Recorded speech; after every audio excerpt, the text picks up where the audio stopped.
जसमीत एक सरकारी कॉलेज में पढ़ती थी। उसके बाबूजी नरेंद्र एक कपड़ा मिल में नौकरी करते थे। जसमीत की मम्मी वर्षा घर के बराबर में ही एक होटल वाले को रोजाना के पराठे और रोटी बना कर देती थी। कुल मिलाकर घर का गुजारा हो रहा था। पर एक शाम वर्षा, आज सुबह से ही सीने में बहुत दर्द हो रहा है, लगता है ज्यादा बढ़ रहा है। जसमीत, जल्दी आ, तेरे बाबूजी की तबीयत खराब हो रही है। बाबूजी क्या हुआ? मैं ऑटो लेकर आती हूँ। जसमीत और वर्षा नरेंद्र को हॉस्पिटल लेकर जाती हैं। डॉक्टर नरेंद्र का ईसीजी करता है और उसमें कुछ कमियां आती हैं।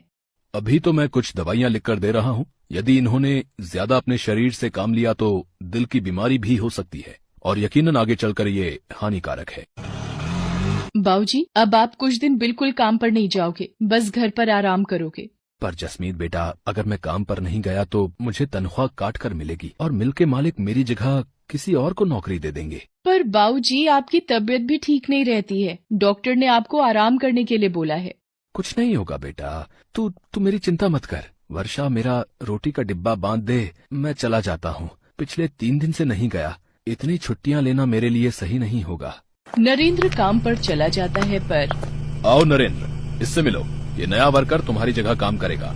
वो ऐसा है कि मुझे पता चला है कि तुम्हारी तबीयत ठीक नहीं रहती है, इसलिए डॉक्टर ने तुम्हें बेड रेस्ट बोला है। हमारी मिल को तो ऐसे वर्कर की जरूरत होती है जो चुस्त हो, मेहनती हो और अच्छा काम कर सके।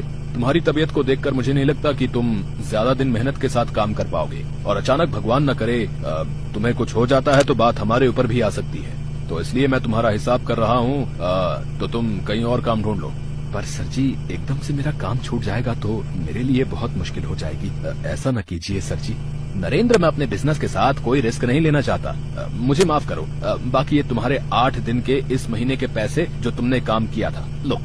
नरेंद्र निराश होकर घर आ जाता है। वर्षा और जसमीत भी नरेंद्र से सारी बात जानकर बहुत दुखी होती हैं। नरेंद्र अब निराश और परेशान रहने लगा था। इसी कारण उसकी तबीयत और खराब रहने लगी। नरेंद्र ने चिंता में पूरी तरह बिस्तर पकड़ लिया। ये सब क्या हो गया?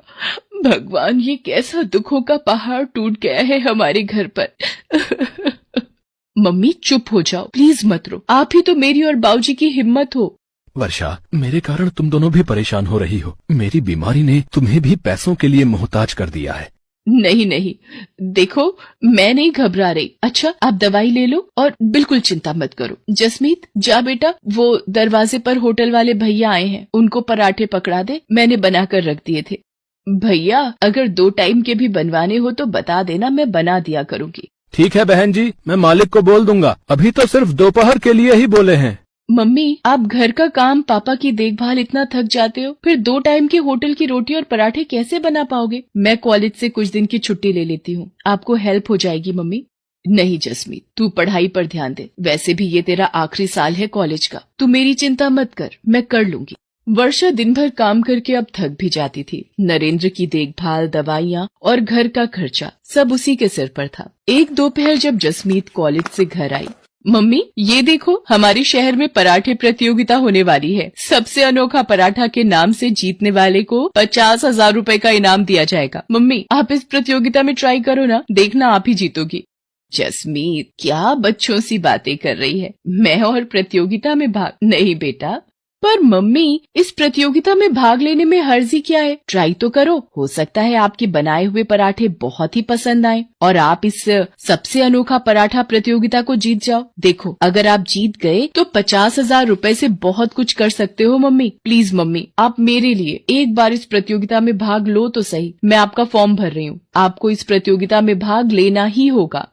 वर्षा, अगर जसमीत का मन है तो तुम प्रतियोगिता में भाग ले लो। जसमीत सही कह रही है। हो सकता है कि तुम प्रतियोगिता में जीत जाओ। जीतना हारना तो भगवान के हाथों में होता है, पर बिना भाग लिए हार मान लेना ये भी तो सही नहीं है ना। तुम्हें अपने हुनर को दिखाना चाहिए, छिपाना नहीं। ठीक है, अगर तुम दोनों कहते हो तो मैं इस प्रतियोगिता में भाग ले लेती हूँ। ये हुई ना बात मम्मी। पर आप कौन सा पराठा बनाओगे जिससे आप ये प्रतियोगिता जीत जाओ? ये सोचना पड़ेगा। एक्सक्यूज मी मैम, आपका पिज्जा ऑर्डर था इस पते पर? भैया, वो सेम एड्रेस हमारी पीछे वाली गली में है, वहाँ का ऑर्डर होगा। हमारी बैक साइड के घर का भी यही पता है। पिज्जा का नाम सुनकर तो मम्मी, मेरे मुंह में पानी आ गया। गलती से वो डिलीवरी करने वाला भैया हमारे घर पर आ गया था। मम्मी, क्या आप पराठे को पिज्जा का लुक दे सकते हो? एक नए तरीके का पराठा। कोशिश कर सकती हूँ, तू मुझे पिज्जा में लगाने वाला सामान ला दे। जसमीत वर्षा को सारा सामान लाकर दे देती है। वर्षा अपनी मेहनत और कोशिश से एक पिज्जा पराठा बनाती है। मम्मी, ये पिज्जा पराठा तो बहुत ही टेस्टी बना है और देखने में भी कितना सुंदर लग रहा है। मम्मी, क्यों ना आप यही पिज्जा पराठा सबसे अनोखा पराठा प्रतियोगिता के लिए बनाओ। जसमीत की बात मानकर वर्षा प्रतियोगिता में पिज्जा पराठा बनाती है। प्रतियोगिता में बहुत से लोगों ने हिस्सेदारी की थी, पर वर्षा के हाथ का बना पिज्जा पराठा देखकर जज करने वाले शेफ बहुत ही चकित रह जाते हैं। दोस्तों, बहुत से पराठे देखे, पर ये पिज्जा पराठा पहली बार देखा। वर्षा जी ने इस पिज्जा पराठे पर लेयर बनाकर इसे बहुत ही खूबसूरत ढंग से प्रेजेंट किया है और खाने में भी ये बहुत ही स्वादिष्ट पराठा है। इसके लिए हम सभी जजेस की सहमति से वर्षा जी को सबसे अनोखा पराठा प्रतियोगिता की विजेता घोषित किया जाता है और ये 50,000 का नकद इनाम भी इन्हें दिया जाता है। रोहित, एक अनाउंसमेंट मुझे भी करनी है। वर्षा जी ने जिस तरह आज पिज्जा पराठा एक नए तरीके से यहाँ पर प्रस्तुत किया, ये देखकर मुझे काफी प्रसन्नता हुई है। मैं चाहता हूँ वर्षा जी मेरे साथ मेरे अपने कुकिंग टीवी शो में हिस्सा लें और मेरे शो का हिस्सा बने। इसी के साथ तालियों की गड़गड़ाहट के बीच वर्षा की आंखों में खुशी के आंसू आ जाते हैं। वो अपनी बेटी जसमीत को गले से लगा लेती है। थैंक यू सर, आपने मुझे इस काबिल समझा। आप लोगों का बहुत बहुत शुक्रिया। ये सब मेरी बेटी जसमीत और मेरे पति नरेंद्र की वजह से ही संभव हुआ है। इन दोनों ने ही मुझे प्रोत्साहित किया और मैंने प्रतियोगिता में हिस्सा लिया। आपका लाख लाख शुक्रिया प्रभु, आपने मेरी जिंदगी को एक नया मोड़ दिया है। Love you mummy. मेहनत और लगन से व्यक्ति अपने जीवन में बहुत कुछ हासिल कर सकता है और यही वर्षा ने कर दिखाया।